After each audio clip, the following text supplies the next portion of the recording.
우리에게 주시는 하나님의 말씀 마태복음 25장 22절로 23절입니다. 우리 함께 읽겠습니다. 시작. 2달란트 받았던 자도 와서 이르되 주인이여 내게 2달란트를 주셨는데 보소서 내가 또 2달란트를 남겼나이다. 그 주인이 이르되 잘하였도다 착하고 충성된 종아 내가 적은 일에 충성하였음에 내가 많은 것을 내게 맡기리니 내 주인의 즐거움에 참여할지어다 하고. 아멘. 작년 말에 제가 마태복음을 읽다가 25장에서 팍 불이 들어왔습니다. 제가 성경 읽을 때 성령님이 이렇게 딱 지적해 주시는 때에 이렇게 확 깨달아지는 게 있는데, 이야, 이 마지막 때 하나님 앞에 서는 데 있어서 마태복음 25장은 아주 지표구나. 꼭 우리 모든 성도들이 이것을 알고 실천해야 되는구나. 3가지 내용이 들어있어요. 기름 준비하는 지혜로운 처녀, 달란트를 남기는 종, 또 양과 염소로 나뉘어지는데 가난한 이웃들을 섬기는 부분에 대해서. 그래서 기름 준비하는 부분은 저희 교회에서 자주 나눴던 말씀이고, 아마 올해 성령님이 열어주시면 가난한 이웃들을 섬기는 부분들을 하나님이 더 확장시켜 주실 거예요. 교회 재정도 빚만 갚는 게 아니라 그런 쪽으로 더 많이 써야 되겠다, 이런 다짐을 주시는데, 왜 이 세 말씀이 중요하다고 여겨졌냐면, 인생을 결산하는 데 있어서 우리 인생은 그냥 막 사는 게 아닌 거 아시죠? 하나님 앞에 서야 되는 건데 그 기준점을 제시하는 게 마태복음 25장의 세 비유입니다.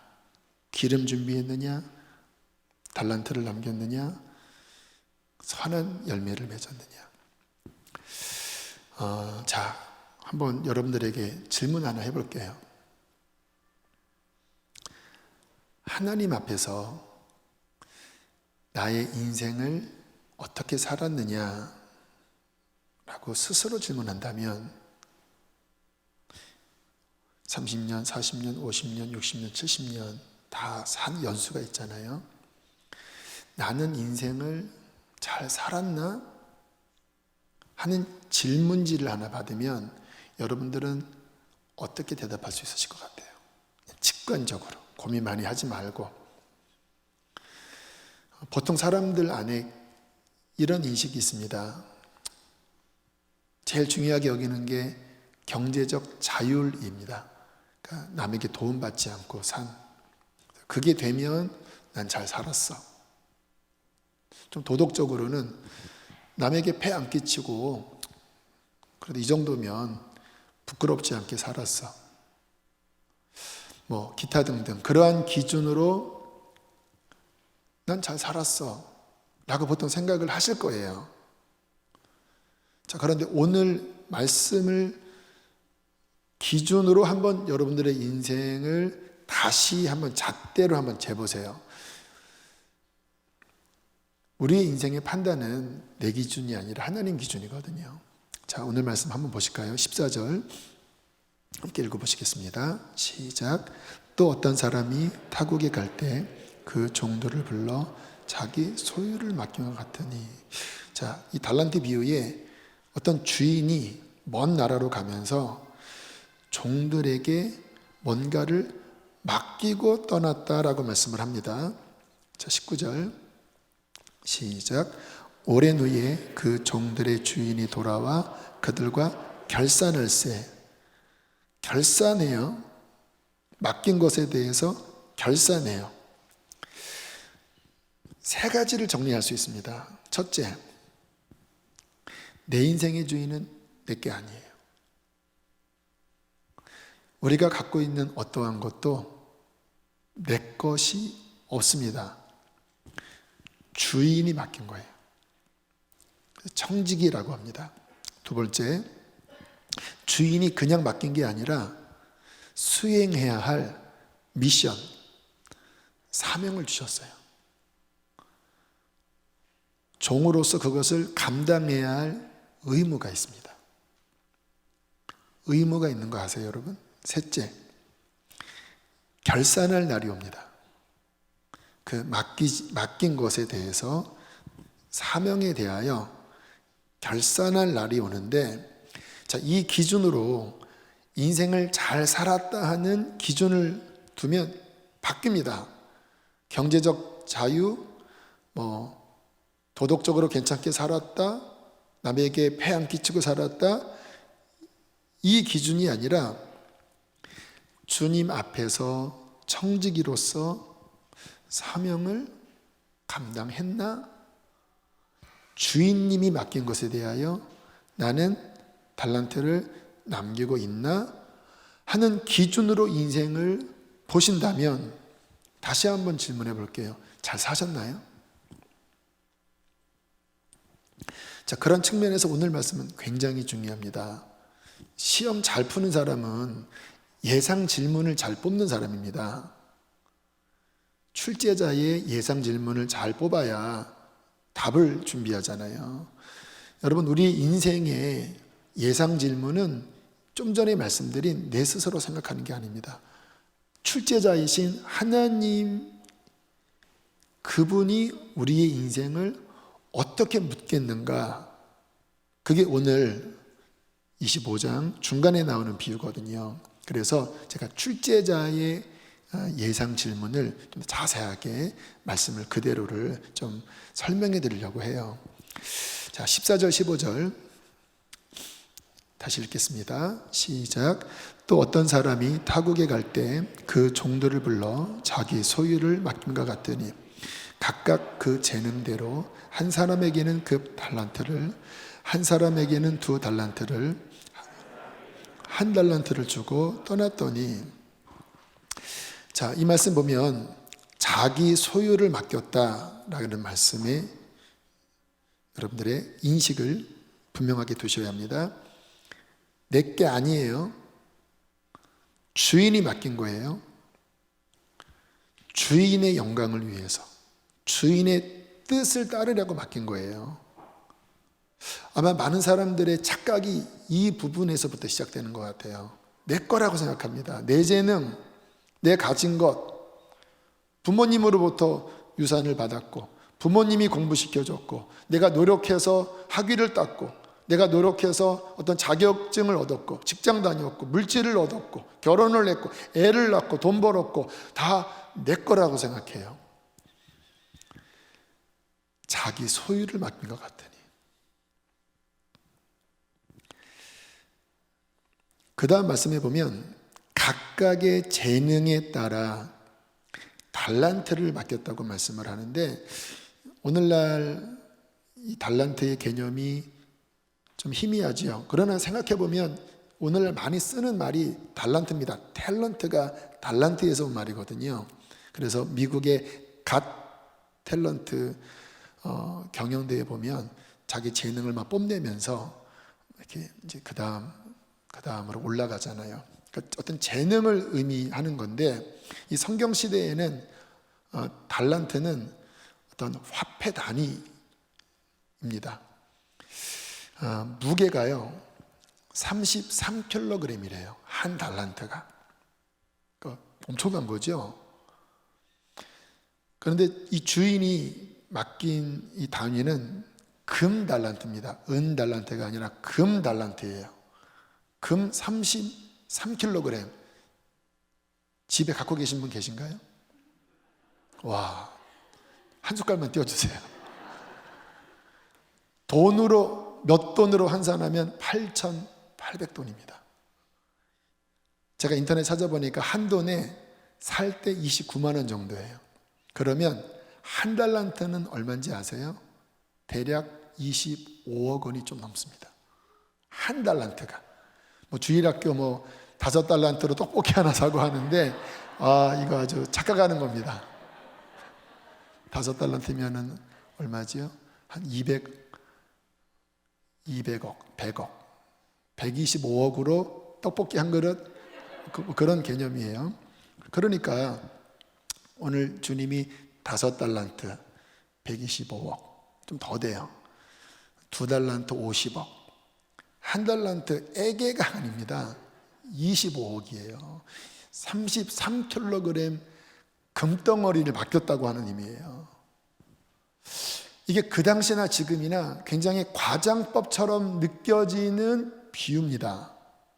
어느 주인이, 어느 사장이 직원에게 또 종에게 25억을 맡기면서 125억을 맡기면서 떠납니까? 그런 일은 쉽지 않잖아요. 그런데 이것은 영적으로 볼 때 하나님 나라의 측면에서 그분이 우리에게 맡기신 탤런트, 어떤 재능은 실은 그와 같은 가치라고 주님은 보여주시는 거예요.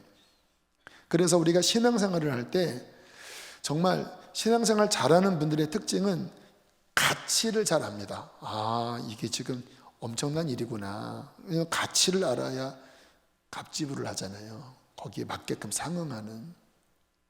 제가 교육전도사 할 때 이제 보통 연말 되면 이제 교사 새로 세우고 막 그런 일을 하잖아요. 교육전도사였으니까 교육부를 맡고 있었는데 어디 여자 선생님이 연말에 유치부 교사를 한이 많이 하는데 찡얼찡얼대면서 한이 많이 하는 거예요. 물론 사람이 어떤 일이 있으면 안 할 수 있습니다. 주님은 그런 부분을 허락하셔요. 근데 이제 이분의 태도는 정말 찡얼찡얼이었습니다. 뭐 때문에 안 해요? 뭐 이렇게 막 좀 소중히 안 여기는 느낌이었습니다. 또 이분이 장로님 딸이네. 그냥 장로님이 아니라 수석 장로님 딸이네. 여러분, 저는 전도사잖아요. 보통 교회에서 전도사 밑이 시멘트입니다. 보통 그래요. 화가 나더라고요. 왜냐하면 아무리 유치부 교사지만 그렇게 할 일이 아닌데 이분이 정말 뭔가를 모른다. 그래서 좀 젊은 혈기에 그러려면 하지 마세요 그랬습니다. 아니, 시멘트 바로 위에 있는 전도사가 수석장로님 딸한테 어떻게 그런 말을 했어요. 왜냐하면 그게 하나님의 나라의 귀한 일을 제대로 알지 못하고 그렇게 반응을 하니까. 근데 또 이분이 잘 받아들였습니다. 다시 할게요. 뭐 그래서 잘 정리는 됐는데, 여러분 가치를 알아야 된다고 그랬잖아요. 하나님 나라에서 제가 성지순례 가서 느낀 게 뭐냐면 그 당시에 사도 바울이 전도했던 에베소 지역, 또 뭐 소아시아 지역, 유럽 지역 가봤더니 거기에 있는 그 원형 경기장, 또 유적지가 남아 있잖아요. 그 당시 로마의 여러 유물들은 휘황찬란한데요, 바울이 스쳐갔던 그 지역은요 흔적도 없어요. 예배당도 별로 없고. 그 느낌이 뭐냐면 그냥 무명의 누가 잠깐 지나간 거예요. 그 지역의 주류 사회에서는 그냥 보잘것없는 누가 허스름하게 예수 믿으세요, 회개하세요, 뭐 이런 거예요. 그러다가 기도하니까 저 사람이 변화됐네? 구원받았다고 하네? 성령 받았다고 하네? 에이, 저게 뭐야? 난 관심 없어. 그리고 화려하게. 이게 주류고, 하나님의 일들은요 정말 보잘것없고 그렇게 보이더라고요. 유적지 가봤더니. 세상의 눈으로는 그렇지만 하나님의 나라 측면에서 볼까요? 그 찬란했던 문물이 지금은 폐허가 됐습니다. 그 역사는 과거가 됐어요. 그런데 사도 바울이 전했던 그 복음은 살아있습니다. 아세요? 하나님의 말씀으로 기록되었고 그 복음을 통하여 구원받은 사람들은 지금 천국에 가 있어요. 그리고 그 하나님의 일은 지금 계속 이어져 내려오고 있어요. 쇠하지 않아요. 망하지 않아요. 이 세상은 결국 끝납니다. 하나님 나라의 일은 끝나지 않아요. 자, 그러면 뭐가 가치 있는 일일까? 이게 하나님의 눈으로 볼 줄 알아야 되거든요. 요한계시록에 하나님 나라의 완성에 대한 책이 요한계시록인데 그 1장에 보면 구원이 얼마나 위대한지를 이렇게 두 절 가운데 말씀을 합니다. 5절, 6절 함께 읽겠습니다. 시작. 우리를 사랑하사 그의 피로 우리 죄에서 우리를 해방하시고 그의 아버지 하나님을 위하여 우리를 나라와 제사장으로 삼으신 그에게 영광과 능력이 세세토록 있기를 원하노라. 자, 5절부터 보면 우리를 사랑하사 아들의 피값으로 우리를 죄에서 해방하시고, 이 단어가 구속입니다. 구속. 영어로 redeem. 원어적인 의미는 노예로 팔린 가족이나 노예로 팔린 누군가를 갑지불에서 빼내오는 거예요. 해방시키는 거예요. 만약에 지금 이 노예로 팔린 가족이 1억 원이라면 재산 팔아서 1억 원의 갑지불을 하고 redeem, 구속하고 치르고 건지는 건데, 영적인 측면에서 우리는 영원히 멸망할 수밖에 없는 죄에 팔린 존재이기 때문에 이 세상에 그 무슨 가치로 리딤이 안 돼요. 구속이 안 돼요. 유일하게 하나님 아들의 흠없는 피의 생명의 갑지불이 되었을 때 구속함을 받아서 그 값을 치러서 우리가 죄에서 해방되어 하나님의 자녀가 된 것입니다. 참 감사한 일이죠. 자, 그런데 그렇게 죄사함 받아서 이제 지옥 가지 않을 존재가 된 것만 해도 대단한 건데 6절에 이렇게 말씀을 해요. 그의 아버지 하나님을 위하여. 그가 누굽니까? 예수님이죠. 예수님의 아버지 하나님을 위하여 구속받은 우리를 나라와 제사장으로 삼으셨다. 나라는 이제 우리가 하나님 나라의 백성이 된 거예요. 우리 존재 자체가 하나님의 신민이 된 거예요. 거기서 끝나지가 않아요. 그 하나님 나라가 있고 그 하나님 아버지를 섬기는 직책이 있습니다. 구약에는 그 직책 중에 상위 탑 클래스 3대 직책이 뭐냐면 제사장, 선지자, 왕입니다. 기름 부음을 받는 3대 직책. 제사장, 왕, 선지자. 그런데요, 우리를 제사장은 하나님을 섬기는 직접적인 직무거든요. 아무나 받을 수 없는 거예요. 구약은 아론의 혈통만 이것을 합니다. 우리는 이방인이었잖아요.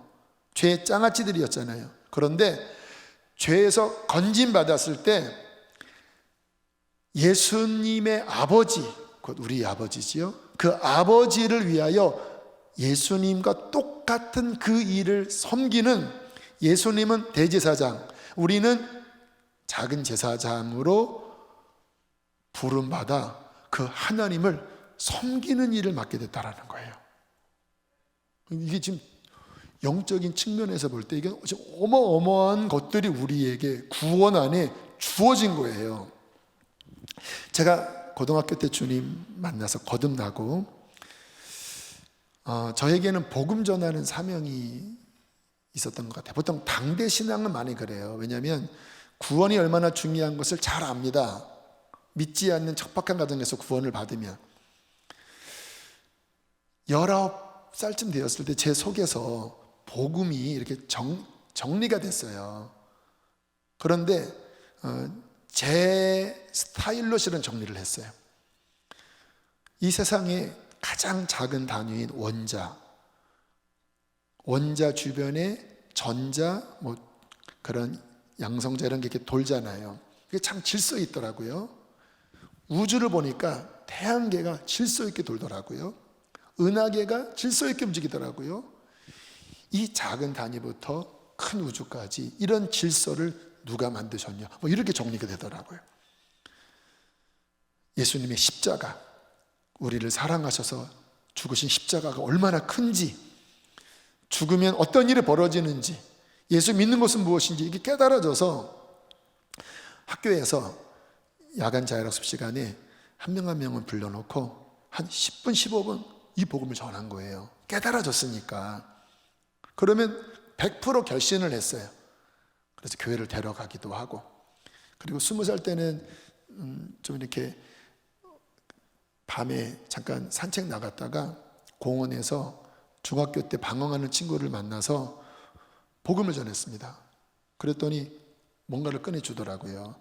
칼을 메스, 수술용 메스를 주면서 본인이 지금 사고를 당해서 너무 낙심해서 손목을 그으려고 지금 돌아다니고 있다가 저를 만났다고.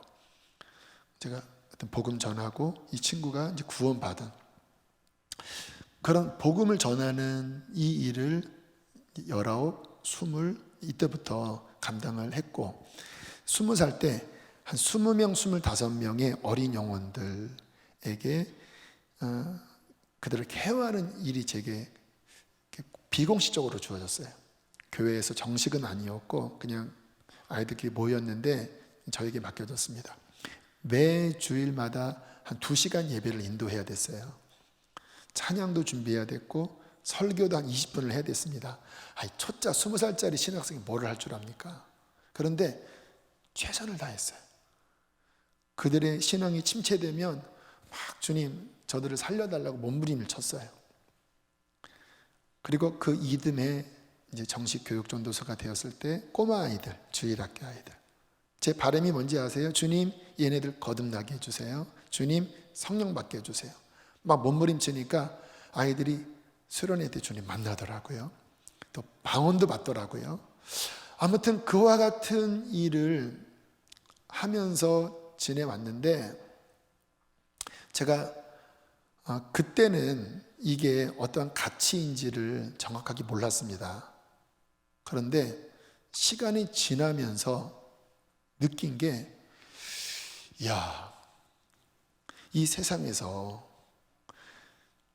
죄와 허물로 죽은 그 지옥 갈 영혼을 죄에서 건져서 영원히 천국 갈 하나님의 백성으로 만드는 이것보다 가치 있는 게 어디 있나? 비교해 보니까 아무것도 없는 거예요. 이 가치보다 더한 거. 의사? 귀중한 일이죠. 그러나 몇 년의 생명을 연장시켜 주겠습니까?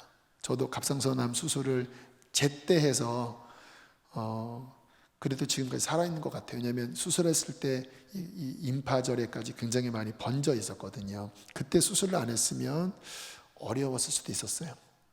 어쨌든 의사 선생님의 도움 때문에 그 후에 11년이 지났는데 검사해보면 그런 아무 재발이 되지 않았다고 해서 감사해요. 귀중한 일이죠.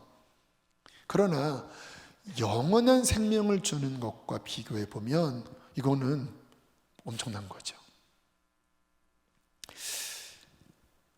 베드로전서 1장 12절에 보면 좀 신비한 말씀이 하나 나옵니다. 한번 읽어보실까요? 시작. 이것은 하늘로부터 보내신 성령을 힘입어 복음을 전하는 자들로 이제 너희에게 알린 것이요 천사들도 살펴보기를 원하는 것이니라. 찬송가의 요 말씀에 구절이 있겠습니다. 드르르르르르르 천사도 흠모하겠네. 요 말씀이에요. 천사도 살펴보기를 원하는 것이라. 무엇을? 하늘로부터 보내신 성령을 힘입어 복음을 전하는 자들로 말미암아 알려진 그 일이 천사도 알고 싶어서 고개를 쑥 내밀면서 그게 뭘까 하는 그 일이라는 거예요. 그럼 이게 무슨 이야기입니까? 복음의 이야기인 거예요. 여러분, 이 세상에서 가장 신비하고 가장 능력 있는 게 뭐냐면 하나님의 아들이 이 땅에 오셔서 십자가에서 우리의 죄를 구속하시고 3일 만에 부활하셔서 그를 믿는 자에게 영생을 주신다고 하는 이 복음의 이야기거든요. 이 복음의 이야기는 단순한 것 같지만 세상 어떠한 종교와 어떠한 상상력으로도 나올 수 없는 하나님께 속한 가장 비밀스러운 이야기입니다. 어떠한 종교도 하나님이 인간 됐다고 하는 그런 썰이 없어요. 그것도 십자가에서 죽으셨다고 하는 그 썰이 없어요. 모든 종교 안에 이것은 하나님께로서만 나온 거고, 이것이 왜 대단하냐면 오직 이 비밀스러운 복음만이 어마어마한 능력이 있어서, 이 복음은 모든 믿는 자에게 구원을 주시는 하나님의 두나미스, 능력이 됩니다. 이 복음이 성령을 통해서 전파될 때 유일하게 죄의 권세를 깨뜨리고 사탄의 권세를 깨뜨리고 사망 권세를 깨뜨린다라는 거예요. 제가 19, 20, 21 지금까지 복음을 전하면서 느낀 게 뭐냐면, 좀 전에 읽은 말씀에 하늘로부터 보내신 성령을 힘입어 복음을 전한다고 그랬잖아요. 21살 때, 그때 교회 청소년부, 저는 주일학교를 맡고 있었고 청소년부가 한 30명이었는데 담당 전도사님이 저에게 수련회 첫날 저녁 말씀을 전해달라고 부탁을 받았어요. 근데 저의 메인 메시지는 십자가 복음이었거든요. 지금도 기억이 납니다. 야산에 바닥에 그 텐트 천 같은 거 깔고 비닐 같은 거 깔고, 그때는 그랬어요. 그리고 이 백열 전등 그거 한 2-3개 달고, 밤에 위에는 뭐 안 쳤던 것 같아요. 뭐 기타 한 대, 악기도 별로 없어요.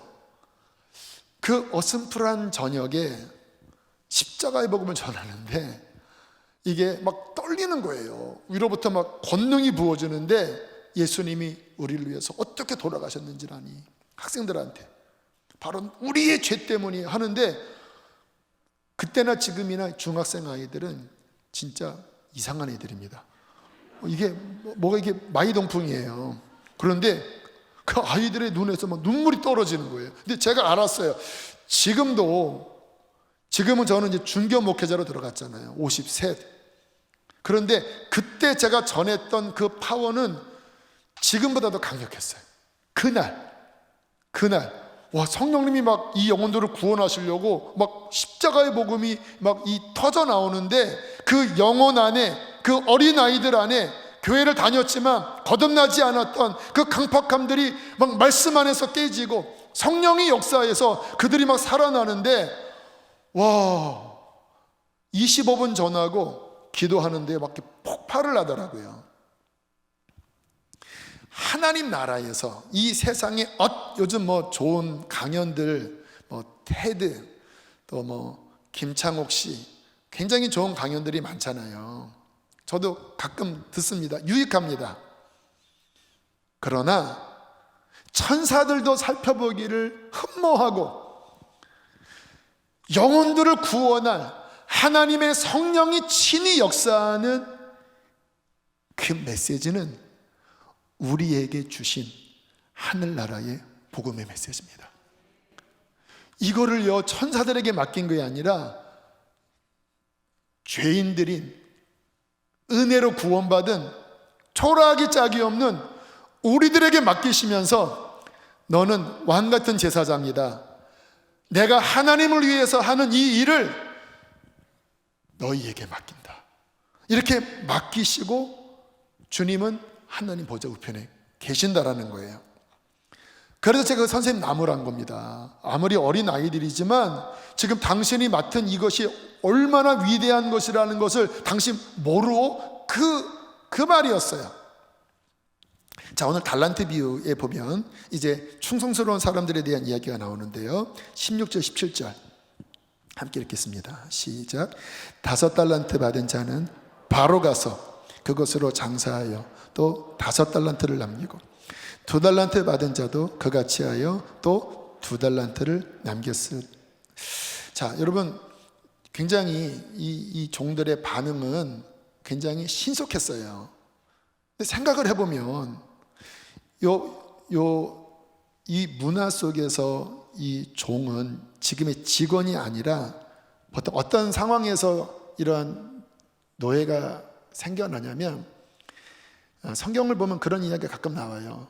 빚져서 소장농으로 있다가 또는 자기 어떤 밭대기 가지고 일하다가 빚졌을 때 자기의 몸값으로 팔려서 노예가 된 종이 요 배경의 노예입니다. 그러니까 망한 거예요. 그래서 이제 내 몸을 팔아서 주인으로부터 일정의 밭을 이제 열심히 수확해서 이제 올려드려야 되는 이제 그 시대적 배경이에요. 생각을 해보세요. 그러면 보통 개념은 이걸 막 죽도록 부려 먹어도 돼요. 그리고 뭐 1년에 쌀 10가마니 나오는 그곳에 죽도록 부려먹고 9가마니를 바쳐라 해도 돼요. 그렇잖아요. 노예니까. 아니면 다 달라고 해도 돼요. 너는 개처럼 밥만 먹어. 근데 아까 주인이 어떻게 했다고요? 먼 곳을 떠나면서 이 종들에게 최소 25억 금괴를 맡기면서 한번 해봐라. 이 정도 금액은 본인이 자유인의 신분이었을 때도 만져보지 못했던 물질입니다. 어떤 마음이었을까요? 이거는 처음에는 이분이 농담하나? 그 다음에는 충격을 받았을 거예요. 이게 도대체 무슨 일이지? 정상적인 사고방식을 가지면 이 주인은 대단한 분이구나. 나 같은 사람을 신뢰하는구나. 나 노예인데, 나 종놈인데 이분이 지금 나한테 이렇게 엄청난 것을 맡기는 거는 나를 뭔가 인정을 해주는 거구나.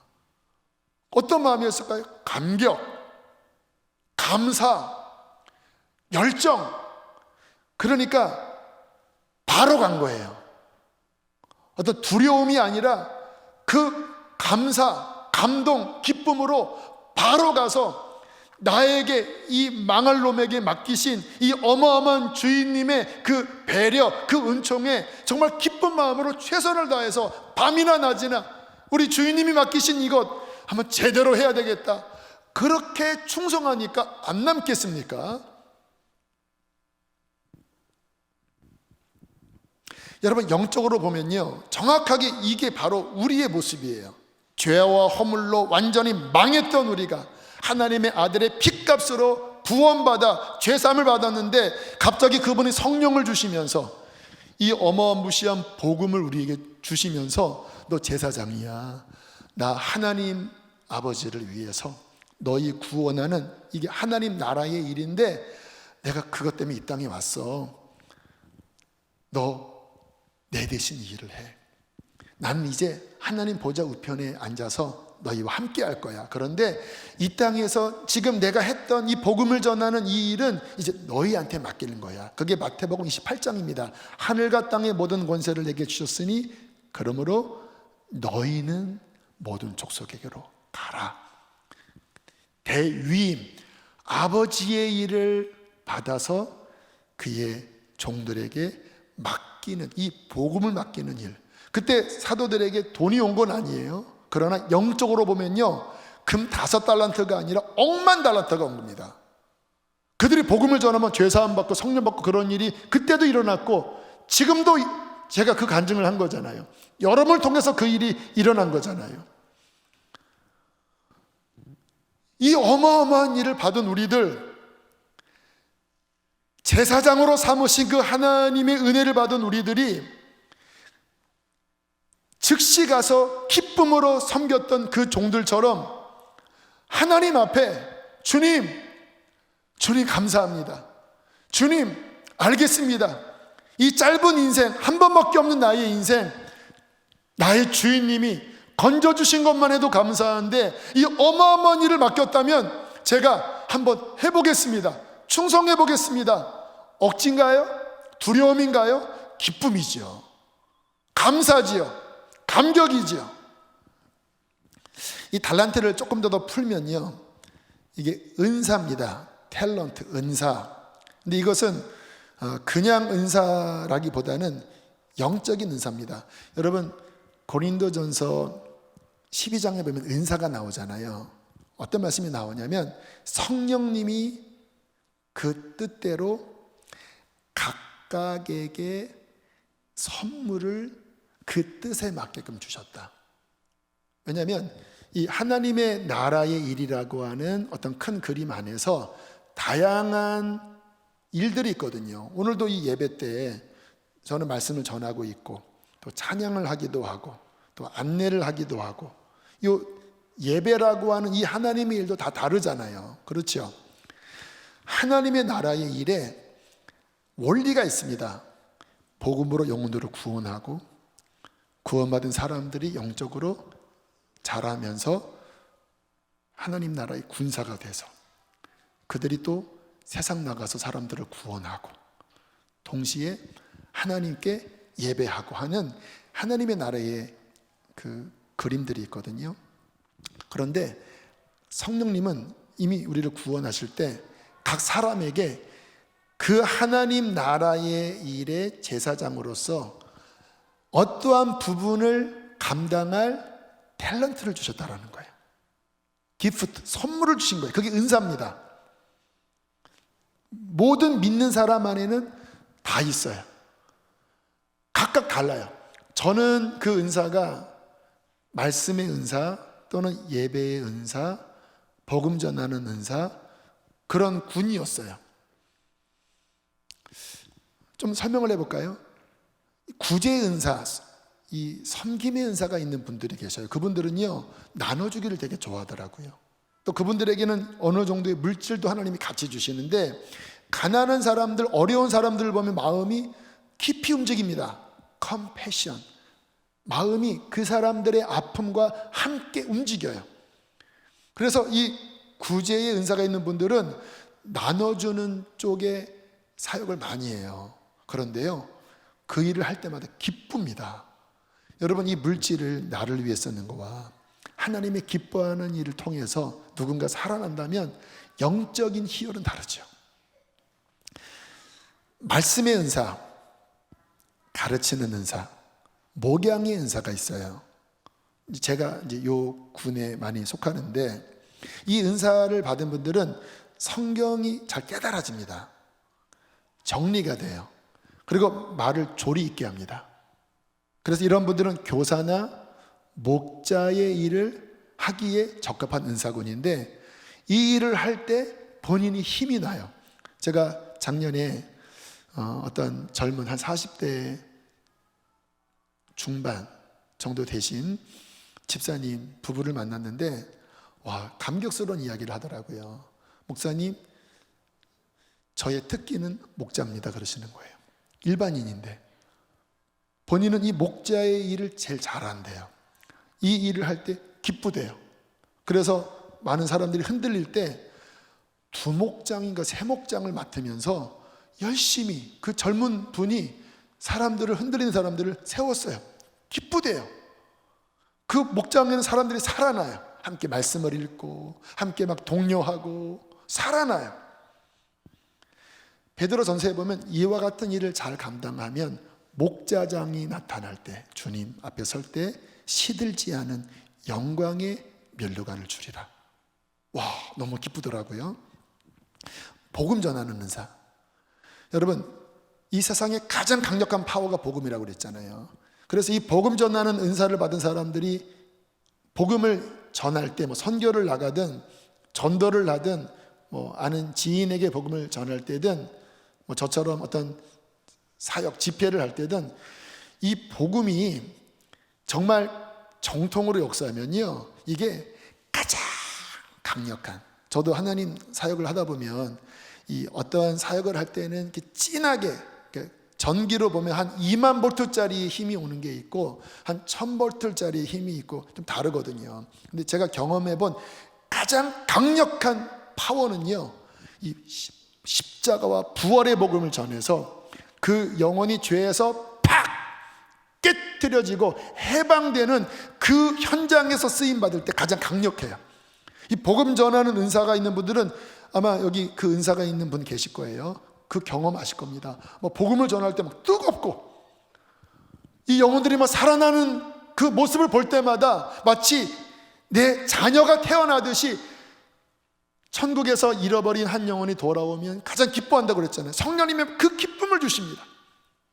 그리고 이 사람들에게는 주로 능력의 은사가 함께 부어져요. 왜냐? 이 복음 전하는 게 최전반 사역이기 때문에 영적 전투가 강합니다. 그래서 귀신을 쫓아내는, 마귀와 싸우는 이 일이 복음 전하는 이 최전방에 있는 사람에게는 빈번하게 일어나요. 그래서 능력이 많이 나타납니다.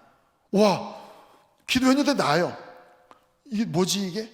내가 하는 게 아니에요. 그 은사에 맞게끔 하나님이 재능대로 달란트를 하나든 둘이든 하나도 25억이라니까요. 엄청난 것들을 맡겨주시는데 그 일을 감당할 때마다 기쁘다라는 거예요.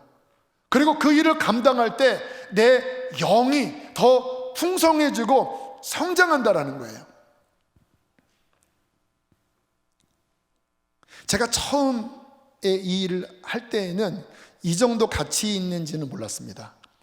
그러나 점점 하면 할수록 이거 장난이 아니구나, 이건 엄청난 일이구나 라는 것을 느끼면서 섬겼는데요.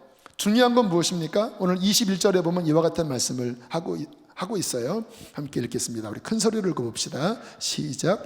그 주인이 이르되 잘하였도다 착하고 충성된 종아, 내가 적은 일에 충성하였음에 내가 많은 것을 내게 맡기리니 내 주인의 즐거움에 참여할지어다. 여러분 대단하시네요. 안 보이는데 지금 하신 거예요. 그렇게 한 분들은 가르치는 은사가 있는 분이에요. 교사하시길 바랍니다. 자, 보세요. 주님 앞에 충성스러운 마음으로 그 받은 은사를 활용을 한 거예요. 그러나 아셔야 될 것이 뭐냐면 언제나 하나님 나라의 일은 이렇게 쉽게 수월하게 되어지진 않아요. 왜냐하면 사람 대하는 일이잖아요. 그러니까 때로는 더디게 사람들이 변화되는 것 때문에 힘들고, 또 사람은 언제나 상처를 주고받잖아요. 상처도 받고, 또는 그래도 하나님을 위해서 일한다고 일했는데 잘 풀리면 좋은데 대체적으로는 잘 풀리지만 또 어려울 때도 와요. 그러한 여러 위기, 또 상처, 충성은 뭐냐면요, 그러한 바람이 불어도 나를 구원하시고 나를 인정하셔서 나 같은 초라한 자에게 이 어마어마한 달란트를 맡기신 그 주인님을 기억하면서 묵묵히 가는 거예요. 여러분, 열매는 언제 맺어지냐면요, 요거를 통과할 때 맺어집니다. 누가 뭐라고 하든 알아주든 알아주지 않든 하나님 충성하겠습니다. 충성하겠습니다. 그리고 통과하다 보면 제 경험은 그러면서 영적으로 확장이 되고, 그리고 사역에 열매들이 맺어지기 시작하더라고요. 자, 그렇게 5년을 살았어요. 그렇게 7년을 살았어요. 어느 날 주님이 종을 치셨습니다. 땡땡땡땡땡, 얘야 이제 내 인생 여기까지다. 그러면 어떻게 돼요? 주인님이 부르시니까 다 이제 접고 가야 되겠죠. 그 주인님이 인생을 바라보는 기준이 있잖아요. 종으로서 분명히 맡겨주셨을 테고 또 보셨을 거잖아요. 자, 그때 오늘 이 달란트를 남긴 종들은 주인님이 뭐라고 그러세요? 잘했다. 주님이 다 보셨던 거예요. 잘했다. 이 착하고 충성된 나의 거사, 내가 다 봤어. 그러면서 뭐라고 말씀하시냐면 네가 작은 것에 충성하였다. 그렇죠. 이 땅에서 우리가 주님을 위해서 섬기는 게 그렇다고 대단한 건 아니잖아요. 물론 이제 어려운 지역에서는 목숨 걸고 하지만 솔직히 뭐 저나 여러분이나 뭐 생색내는 거지. 저는 요즘요 오히려 대기업이 십자가더라고요. 와, 삼가 조의를 표합니다. 진짜 더 힘들어요. 오히려 더 힘들어요. 솔직히 우리가 주님을 위해서 섬기는 게 그렇게 뭐 엄청난 건 아니거든요. 그러나 주인님을 위해서 믿음으로 했다고 하면 주님이 잘하였도다. 착하고 충성된 종아, 작은 일에 충성하였으니 하늘나라에서 더 엄청난 제사장의 뭔가 일을 감당하도록, 천국에서도 일을 합니다. 완전 리얼이 돼서 제사장복 딱 입고 그 천국에서 영혼을 살 때 각각의 분량들이 다 달라요. 그래서 다른 달란트 비유 보면 너는 10고울을 맡아라, 너는 5고울을 맡아라 그러잖아요. 그 말은 뭐냐면 천국에서 뭔가 맡겨지는 어떠한 그 하나님의 뭐가 있는데 이 땅에서 달란트를 어떻게 남겼느냐에 따라서 영원한 세계에서의 지금이 또 정해진다는 것 같아요. 성경 그대로 보면 그렇게만 말씀하시는 게 아니라 내 주인의 즐거움에 참여하라. 영광. 우리 하나님은 죄인에서 구원받아도 이 달란트 이 어마어마한 것을 주시는데 리얼 정말 천국의 그 본향에 갈 때 그 선하신 하나님이 본인의 일에 충성된 자에게 어떠한 것을 주실까요? 엄청난 기쁨, 영광, 와, 면류관. 요한계시록 2장 10절에 보니까 생명의 면류관을 주리라. 죽도록 충성하면 생명의 면류관을 주리라. 얼마 전에 아프가니스탄에서 남겨진 지하교회 어떤 지도자의 눈물의 인터뷰를 들었어요. 그들이 서양 선교사님 다 떠나고 서양의 보호 떠나고 이제 우리 지하교회에 우리가 남아 있습니다. 우리를 위해서 기도해 뭐 떨더라고요. 근데 그분들은 그 어려운 지역에 남겨진 몇 양들을 위하여 목숨 걸고 목양하고 있어요. 어떤 이들은 죽습니다. 핸드폰을 딱 빼앗아서 성경 어플이 있으면 직결 처형입니다. 탈레반들이 그렇게 죽인다고 하는 소리도 들었어요. 생명의 면류관을 주리라. 그 나라에서 갚아주시는 그 영광, 기쁨, 상, 이거는요 딱 그 시간이 되면요 지금 이 땅의 그 어떠한 영광보다 어떠한 가치보다 비교할 수 없는 어마어마한 것들을 주신다라는 거예요. 묻겠습니다. 저와 여러분은 그와 같은 충성스러운 종인가요? 충성스러우세요? 혹시 그 여선생님처럼 하찮게 여기지 않나요? 생색내듯이 하지 않나요? 오늘날 현대신앙인들은 성경적인 개념에 너무나 벗어나 있어요. 너무 자기중심적이에요. 너무 인본주의적이에요. 안타깝습니다. 그러니까 신앙생활이 뭐가 이게 안 맞아요. 저는 우리 교회 안에 진정한 하나님의 일꾼들이 일어나기를 축복합니다. 제대로 일어나기를 축복합니다. 그래야 그 뒷사람들이 바로 서지 않을까요? 한 달란트 받은 사람 이야기가 나와요. 자, 25장 18절. 마태복음 25장 18절 함께 읽겠습니다. 시작. 한 달란트 받은 자는 가서 땅을 파고 그 주인의 돈을 감추어 두었더니 아무것도 하지 않았다라는 말이에요. 왜 이랬죠? 변명이 나옵니다. 24절 25절 시작. 한 달란트 받았던 자는 와서 이르되 주인이여 당신은 굳은 사람이라. 심지 않은 데서 거두고 해치지 않은 데서 모으는 줄을 내가 알았으므로 두려워하여 나가서 당신의 달란트를 땅에 감추어 두었나이다. 보소서. 이게 말도 안 되는 소리를 짓거리고 있는 거예요. 굳은 사람이라. 굳은 사람이 노예 신분에 있는 그 사람에게 이 어마어마한 걸 줍니까? 말도 안 되죠. 또 뭐 심지 않은 데서 거두고 해치지 않은 데서 모으는 줄, 이게 도대체 뭐 노예가 할 말입니까? 그러니까 뭐가 꼬여 있어요. 여러분 신앙생활 잘하지 못하는 사람들은요 뭐가 이렇게 꼬여 있습니다. 부정적이에요. 감사해야 되는데, 감격해야 되는데, 기뻐야 할 일인데 이게 뭔가 속에 꼬여 있습니다. 뭐 하나님 믿어다 소용이 없고, 소용이 없어요. 구원받은 사람이 뭐 기도해도 안 되고 무슨 구시렁 그리고는 그냥 주신 달란트를 땅에 묻어두고 뭐 그냥 변명만 해요. 뭐 이래서 안 하고 저래서 안 하고 이래서 안 하고 뭐 그리고 뭐 이거 별거 아니고 뭐. 혹시 이 가운데 그러한 사람이 있지는 않나요? 만일 내 스스로의 인생을 점검해 볼 때 주인님으로부터 구원을 받고 주인님으로부터 뭔가 사용되도록 달란트가 있는데 전혀 그것에 대한 나의 반응이 없었다면 그 인생은 큰일 날 인생으로 지금 살고 있는 거예요.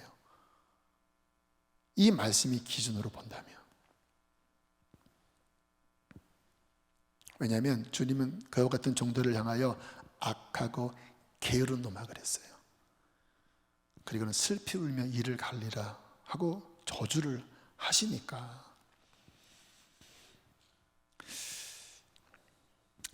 저는 제 스스로 생각할 때 그릇이 작다고 생각합니다. 정말 그런 것 같아요. 아내와도 그런 얘기를 자주 합니다. 우리는 간장종지다. 기질 자체가 그래요. 근데 제가 성도들 앞에서 고백할 수 있는 한 가지는 있습니다. 간장종지지만 내가 받은 것이 한 달란트지만, 한 달란트도 큰 거지요. 저는 그것으로 최선을 다해서 실은 일했어요. 처음 방언 받았을 때 저는요 길거리 가면서도 그것을 사용했습니다. 왜요? 제가 구해서 받았거든요. 근데 무슨 말인지 몰라요. 지금도 잘 몰라요. 그런데 주님 주셨다고 하면 귀한 거니까. 저 찬양 목소리가 썩 좋은 편은 아닙니다. 그런데 찬양의 영감은 있어요. 20살 때부터요. 아까 제가 애들 20명, 25명 예배 인도했다고 그랬잖아요. 콘티 4곡, 5곡 준비하는데요.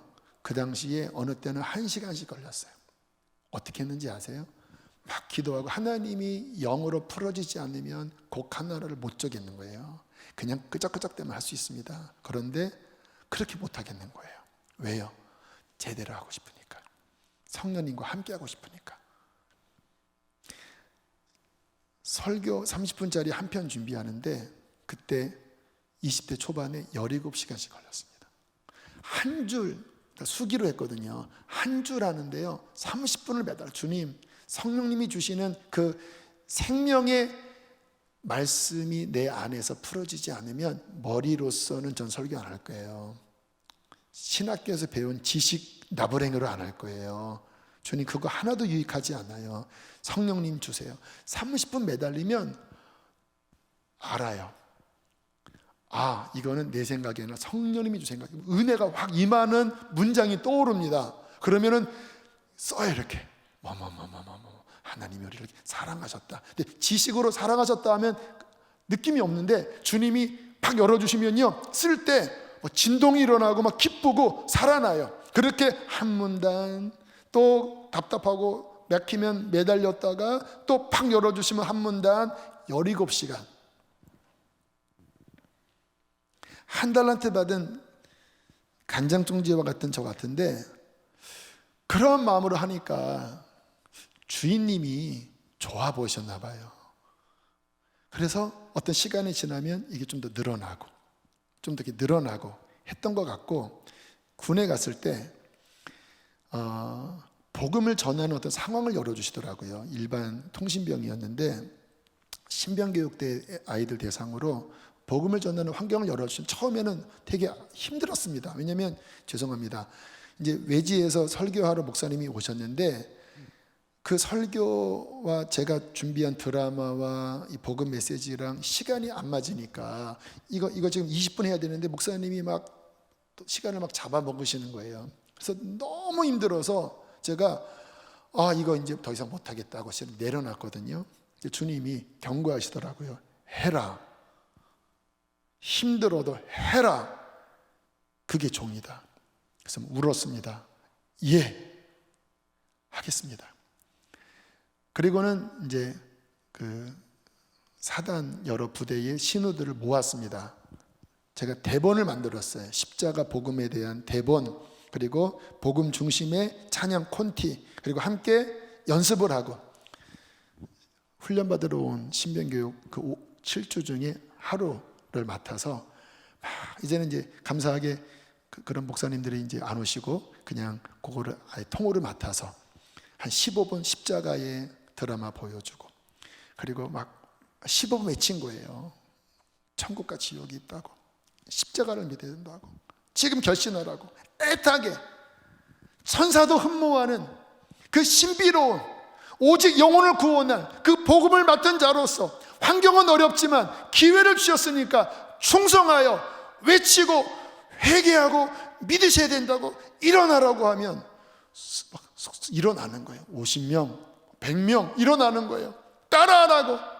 예수님 죄인입니다, 회개합니다, 십자가에 보혈로 씻어달라고 막, 그리고 막 찬양하고 할 때 와, 기뻤습니다. 왜요? 뭐 돈을 받은 것도 아니고, 뭐 누가 오히려 힘들었는데 뭐 눈총을 받으면서 했지만 하나님 나라의 제사장으로 그 하늘나라의 가장 영광스럽고 존귀한 복음의 일을 맡은 자로서 잃어버린 한 영혼이라도 구원 얻는 그 일을 해야 된다면 휴가까지 반납을 했어요. 한 2박 3일 특박을 받고 나가야 돼, 바깥에 집에 가야 되는데 이 집회가 있어서 그냥 안 가고 그 부대 교회에 들어가서 거기서 목이 뜯기면서 자면서 그 일을 할 때 힘들었을까요? 투정 부렸을까요? 아니요, 기뻤습니다. 마지막 제대할 쯤에 제 안에서 이러한 찬양이 나왔습니다. 전하고 무능한 나에게도 귀중한 직분을 맡기셨다. 그네 고맙고 고마워라. 이 생명 바쳐서 충성하리. 나 하는 일들이 하도 적어 큰 열매 눈앞에 안 베여도 주님께 죽도록 충성하면 생명의 면류관 얻으리라. 하나님, 지금 제가 하는 일은 작습니다. 큰 열매는 아닙니다. 그러나 하나님, 죽도록 충성하게 하시고 주님 앞에 서는 그날 잘했다 칭찬받는 그 인생 살게 해주십시오. 그리고 26년 7년이 지났어요. 그 후로 그렇게 살았을까? 주님만 아시겠죠. 여러분, 우리의 인생에 잘 산 것은 무엇일까요? 주님께 맡겨진 그 달란트를 충성스럽게 남기고 헌신한 자입니다. 제발 부탁을 드립니다. 제가 목양하면서 제 목표 중에 하나가 양들이 제대로 신앙생활을 하는 거잖아요. 주님 앞에 설 때 잘 서게 해드리는 거잖아요. 솔직히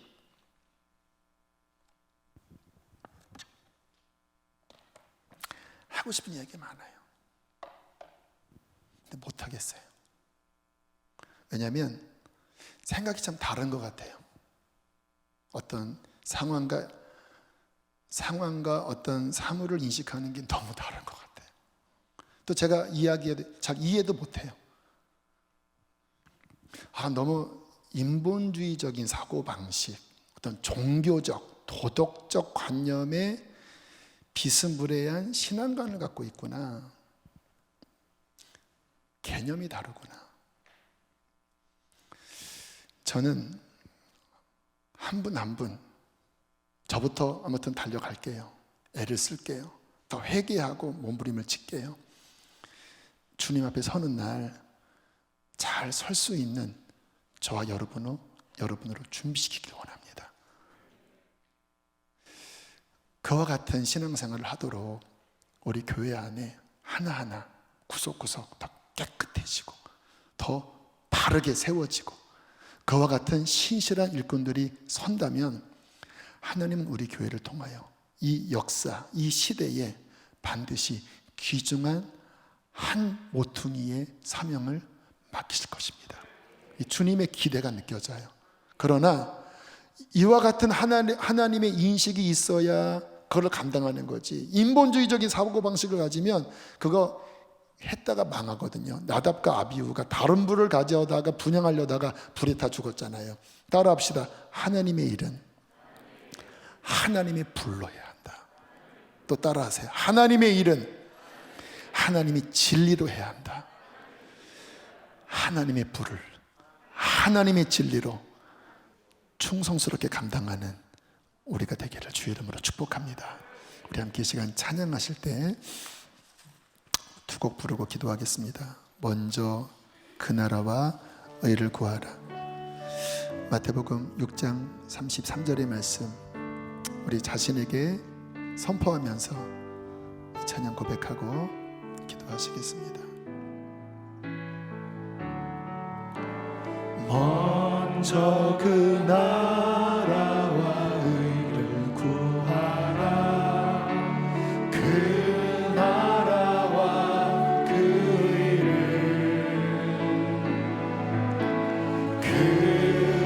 그리하면 이 모든 것을 너희에게 더하시리. 할렐루야.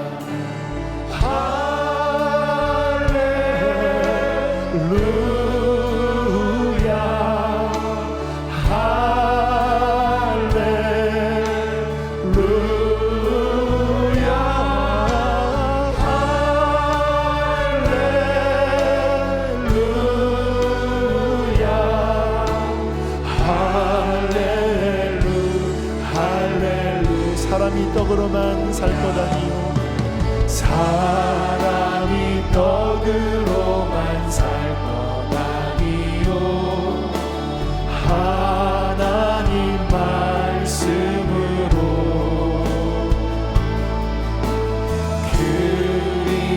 그리하면 이 모든 것을 너희에게 더하시리. 할렐루야.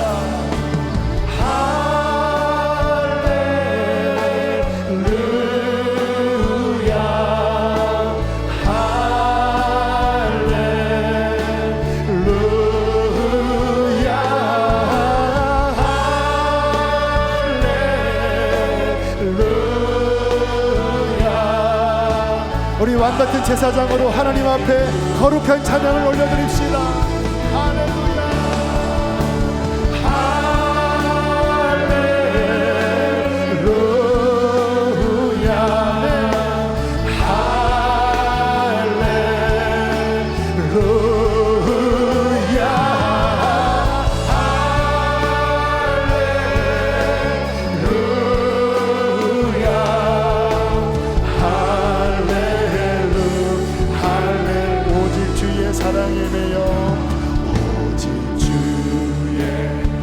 좀 어둡게 해주실까요? 우리 하나님 앞에 나아갑시다. 내 영 기뻐 노래합니다. 이 소망의 언덕 기쁨의 땅에서 내가 주님을 사랑합니다. 오직 주의 임재 안에 오직 주의 임재 안에 내 영 기뻐 찬양합니다. 이 소명의 언덕 거룩한 땅에 주께 경배드립니다. 주께 우리 주 앞에 손을 좀 들어보실까요? 주께서 주신 모든 은혜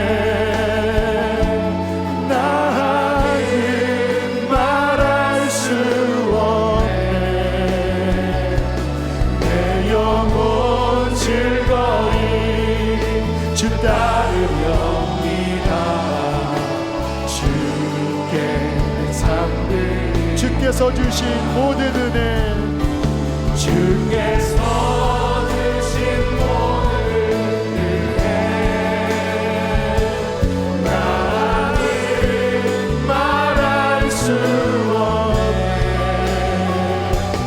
내 영혼 즐거이 주 따르렵니다. 주께 삶들이 그렇습니다. 내 영혼 즐거이 주를 따를 것입니다. 나를 구원하시고 나를 부르시고 내게 맡겨주신 그 주인님을 즐겁게 따를 것입니다. 주님, 충성하겠습니다. 내게 더욱더 기름 부으셔서 주님 앞에 서는 그날 아름다운 열매를 올려드리는 충성스러운 종이 되게 하여 주시옵소서. 다시 내 심령을 열정으로 회복하여 주시옵소서. 우리 주여 두 번 부르시고 함께 기도하시겠습니다. 주여, 주께서 주신 모든 감사해요. 선하신 하나님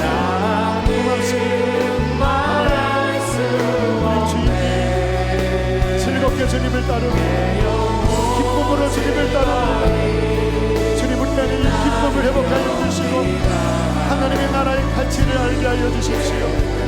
오 주인님, 오 나의 주인님, 우리 주인님이 이 종들에게 맡기신 것이 얼마나 큰지요, 얼마나 자비로우신지요.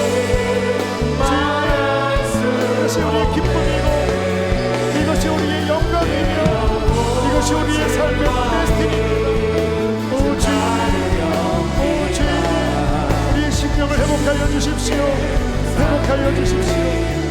한 번 더 기도하실 때 정말 마음 안에 간절함과 뜨거움이 일어나는 분들은 좀 자리에서 일어나도 좋겠어요. 주님 앞에, 주님 나를 드립니다. 성령님께서 기름을 부어주실 것입니다. 이 기름은 제사장에게 부으시는 직임의 기름 부으심입니다. 이 기름 부으심이 임할 때에 하나님의 일이 영광스럽고 아름답게 그렇게 우리의 손길을 통하여 우리의 입술을 통하여 재능을 통하여 흘러가게 될 것입니다. 주님 감당하도록 기름 부어 주시옵소서. 우리 한 번 더 주님 부르시고 기도하시겠습니다. 주여, 아론의 제사장 그에게 부으셨던 그 기름을 주님 회복하여 주십시오. 기름 부어 주십시오. 기름 부어 주십시오. 기뻐하라, 감사하라. 기쁨과 감사로 하나님을 즐거이 섬기기를 원합니다. 주인님, 주인님 회복하여 주십시오. 열정을 회복하여 주시고 일어나게 하여 주십시오. 모든 장애를 아버지 뚫고 나가게 해주십시오. 오 주인님 축복합니다. 오 주인님 축복합니다. 할렐루야, 오 할렐루야. 기쁨으로 섬길지어, 기쁨으로 여호와를 섬기며 여호와 나라를 지어. 오 할렐루야, 할렐루야. 기쁨으로 여호와를 섬길지어다. 하나님, 기쁨이 우리 안에서 회복되게 해주십시오.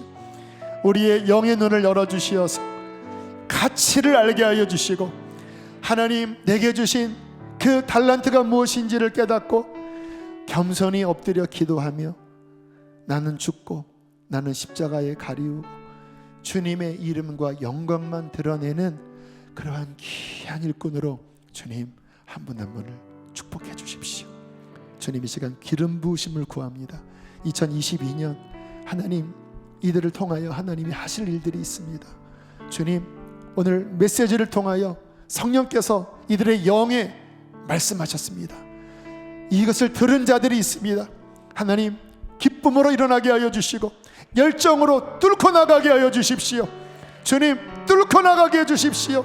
모든 감정과 모든 상황에 방해하는 것들을 오직 충성으로 뚫어버리고 하나님 기뻐하는 열매가 맺어지는 2022년이 되게 주시옵소서.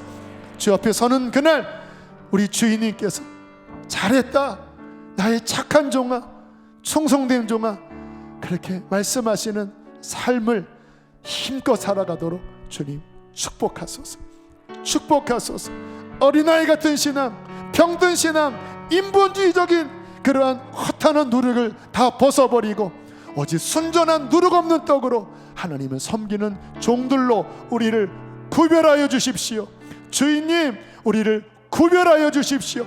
수지선한 목자교회가 그와 같은 새 덩어리에 누룩 없는 무교병 떡이 되어지게 하여 주시고 위로부터 강력한 기름 부음이 임하여 우리에게 맡겨주시는 직임을 감당하도록 주님 활활 타오르는 불을 내려 주시옵소서. 교회 학교가 일어나고 각 예배팀이 일어나고 각 파트들이 불일 듯 일어나요. 오 하나님 열방을 향하여 나아가도록 축복하여 주시옵소서. 귀한 예물 봉헌합니다. 물질로 섬겨야 될 분들이 있습니다. 하나님 재정에 복을 주셔서 청지기로서 구워주고 나눠주고 하나님의 사업에 쓰임받게 하여 주시옵소서. 주여, 코로나로 몸이 아픈 지체들이 있습니다. 성령의 불을 주셔서 모든 염증을 다 소멸하여 주시고 모든 기침과 모든 바이러스가 다 떠나가고 다시 강건하게 회복되어 2022년을 달려가도록 주여 회복하여 주시옵소서. 하나님, 오후에 있는 이미시당이 교회가 안정과 평안 속에 달려가길 원합니다. 튼튼히 방비하여 주시옵소서. 이제는 우리 주 예수 그리스도의 은혜와 하늘아버지의 그 크신 사랑과 성령의 교통하심이 충성스러운 종으로 주 앞에 결단한 주의 백성들에게 함께 하시기를 축원하옵나이다. 아멘.